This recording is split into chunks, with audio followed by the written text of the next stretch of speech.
प्रिय विद्यार्थियों, लोक प्रशासन की कक्षा में आपका स्वागत है।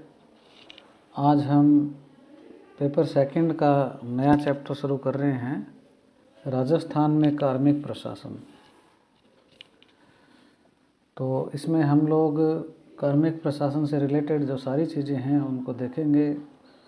कार्मिक प्रशासन में राजस्थान में क्या है, कौन कौन सी सेवाएं शामिल है, उनकी भर्ती किस प्रकार से होती है, प्रशिक्षण है, और कौन सी एजेंसी है जो इसमें भर्ती का काम करती है। इसके अलावा कोई भी जो अधिकरण वगैरह हैं इससे रिलेटेड शिकायतों के लिए, समस्याओं के लिए, उन सब बारे में हम क्या है पढ़ेंगे। तो राजस्थान का निर्माण आप जैसा कि छोटी कक्षाओं में पढ़ चुके भी होंगे कि 30 मार्च 1949 को 1949 को क्या है इसका विधिवत उद्घाटन हुआ। उस वक्त राज्य की लोक सेवाओं में क्या है, भारतीय सिविल सेवा के अधिकारियों सहित एकीकृत जो रियासतें थी उनमें कार्यरत जो कर्मचारी थे उनको क्या है राज्य सरकार के कार्मिक तंत्र में क्या है शामिल कर लिया गया। फिर उसके बाद में सन 1954 को 1954 को राजस्थान सेवा नियम, जिनको हम शॉर्ट में RSR भी बोलते हैं, राजस्थान सर्विस रूल्स, तथा अन्य एकीकृत कार्मिक नियमों का क्या है निर्माण किया गया। रियासती राजस्थान, राजपूताना राजस्थान जो था उसमें पदों का, सेवाओं का, संवर्गों का तथा उनके वेतनमानों में क्या है भारी भिन्नता व्याप्त थी रियासतकालीन राज्य में। कुछ जगह बजट घाटा भी विरासत में मिला था एकीकरण के समय। 22 रियासतों के कार्मिकों को एकीकृत करना कोई सरल कार्य नहीं था। अब वर्तमान में क्या है, राजस्थान में सरकारी कर्मचारियों या लोक सेवकों को क्या है निम्न 4 श्रेणियों में क्या है वर्गीकृत किया गया है। पहली जो हैं वो है राज्य सेवाएं, दूसरी अधीनस्थ सेवाएं, तीसरी हैं मंत्रालयिक सेवाएं और चौथी है चतुर्थ श्रेणी कार्मिक सेवाएं। ये उच्चतम और न्यूनतम के हिसाब से भी है।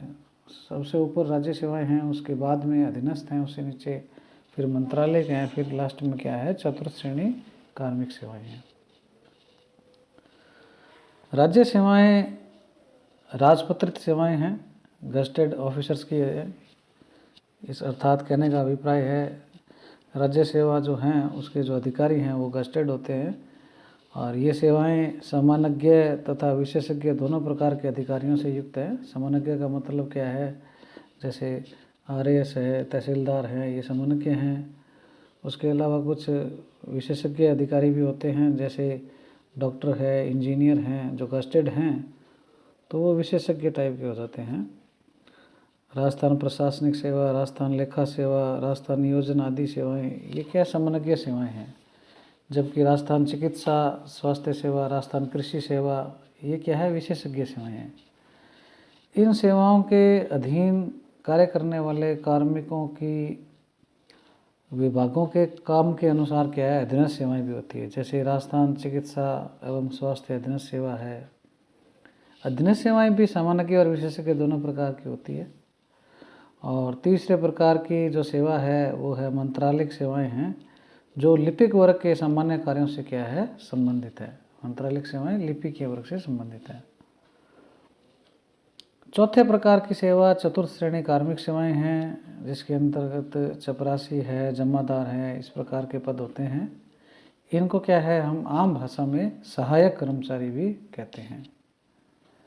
वाहन चालक, ड्राइवर ये भी क्या है अधीनस्थ सेवाओं में शामिल हैं। राज्य की सभी सेवाएं विभाग के नाम के अनुसार गठित नहीं है। राजस्थान में सभी सरकारी विभागों के अधीन 100 से भी ज़्यादा यानी 100 से भी ज़्यादा क्या है सेवाएं कार्यरत है, और करीब लगभग 7 लाख कर्मचारी राज्य सरकार में काम कर रहे हैं इस वक्त।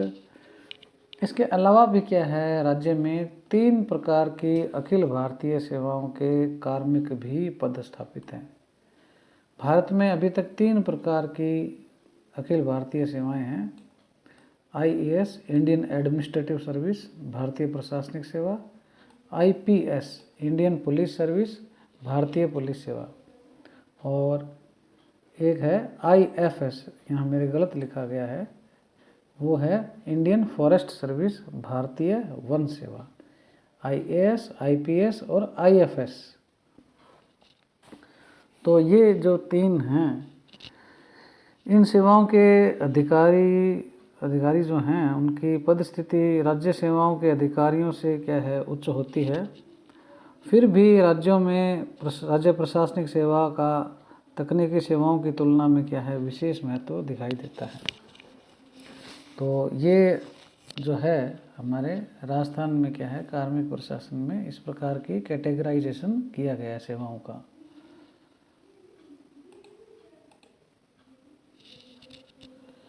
इसके पश्चात हम देखते हैं जो लोक सेवाएं हैं उनकी क्या है, क्या भूमिका है। Role of civil service. राज्य प्रशासन में लोक सेवाओं का विशेष महत्व है। यहाँ लोक सेवा से अभिप्राय ये है कि केवल प्रशासनिक सेवा ही नहीं है, बल्कि समस्त राज्य कर्मचारियों से है, जो राज्य सरकार के अधीन किसी भी विभाग में किसी भी पद पर काम करते हों तथा राजकोष से वेतन प्राप्त करते हैं। वास्तव में आधुनिक राज्य क्या है, एडमिनिस्ट्रेटिव स्टेट है, प्रशासकीय राज्य है, जो प्रशासन तंत्र तथा कार्मिकों के द्वारा अपने लक्ष्यों और उद्देश्यों की प्राप्ति करता है। और इन उद्देश्यों की प्राप्ति में सभी कार्मिकों को क्या समान योगदान रहता है। और इनकी भूमिका को क्या है, हम निम्नांकित बिंदुओं के माध्यम से देख सकते हैं। पहली भूमिका जो है वो है लोक कल्याणकारी राज्य के लक्ष्यों की पूर्ति में सहायक। वर्तमान युग जो है उसमें सभी सरकारों का एक प्रमुख लक्ष्य, या यूँ कहें एक मतलब सम्मम बोनम है, बहुत ही प्रमुख लक्ष्य है, वो है लोक कल्याण, वेलफेयर, पब्लिक वेलफेयर। भारत में बहुजन हिताय बहुजन सुखाय के दर्शन पर लोक कल्याणकारी राज्य की अवधारणा को स्वीकार किया गया है। और हम गुन्नार मिर्डल, बहुत माने हुए चिंतक हैं, उन्होंने एक किताब लिखी थी बियॉन्ड द वेलफेयर स्टेट।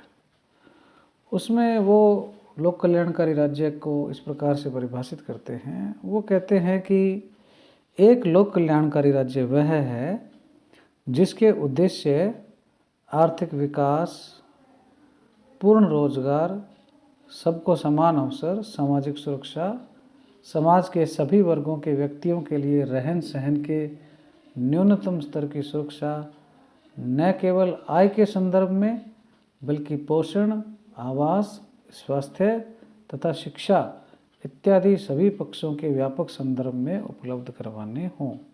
कहने का भाव ये है कि जो भी है, ये आर्थिक विकास है, रोजगार है, सबको समान अवसर है, सामाजिक सुरक्षा है, रहन सहन के न्यूनतम स्तर जो है वो केवल आय के संदर्भ में नहीं होना चाहिए, बल्कि पोषण, आवास, स्वास्थ्य तथा शिक्षा इन सभी पक्षों के संदर्भ में भी होना चाहिए। तो उन्होंने क्या है कि व्यापक परिभाषा दी है।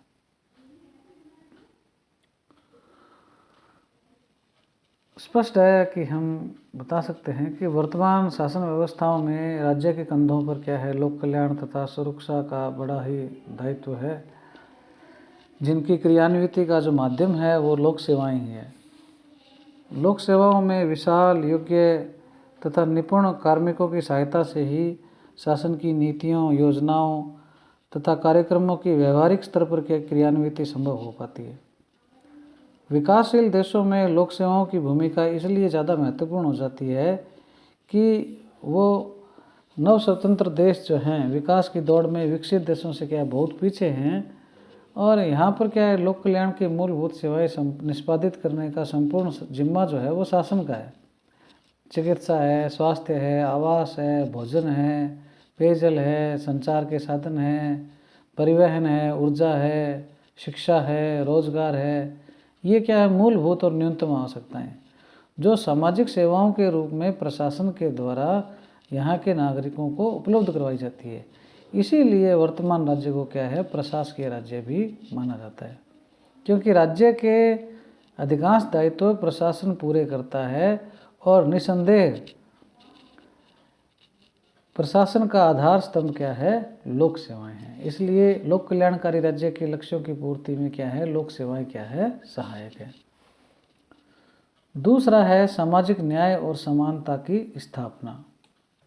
विकासशील देशों की सामाजिक संरचना क्या है, काफ़ी जटिल होती है, भेदभाव से परिपूर्ण होती है तथा विविध संस्कृतियों से युक्त होती है।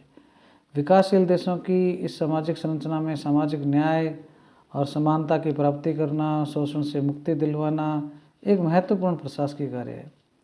भारत के संविधान में भी क्या है, समस्त नागरिकों को समानता तथा न्याय का मूल अधिकार प्रदान किया गया है। इसी प्रकार नीति निर्देशक तत्व जो हैं उनके माध्यम से भी क्या है, पिछड़े, असहाय, गरीब, महिला, बुजुर्ग हैं, निःशक्तजन हैं, माइनॉरिटी हैं, उनको भी क्या है, सुरक्षा, विकास, कल्याण की जिम्मेदारी भी क्या है, उनके सरकार को सौंपी गई है।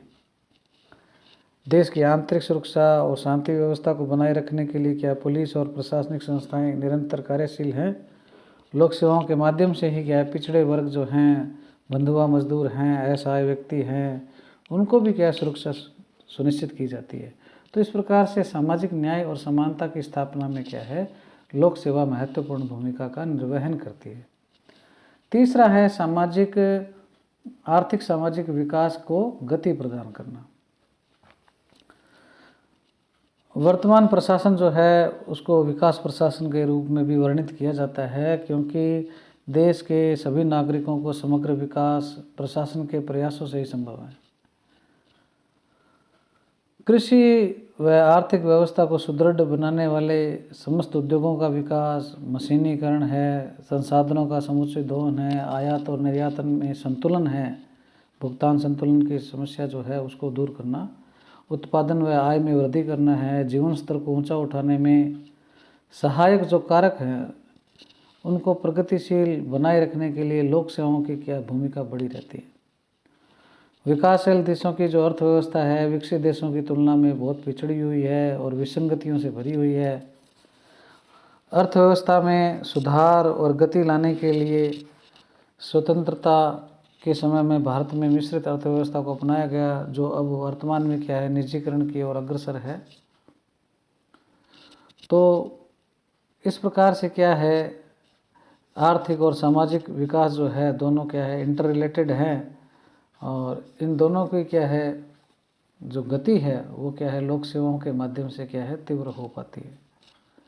इसके पश्चात राजनीतिक कार्यपालिका को सहायता।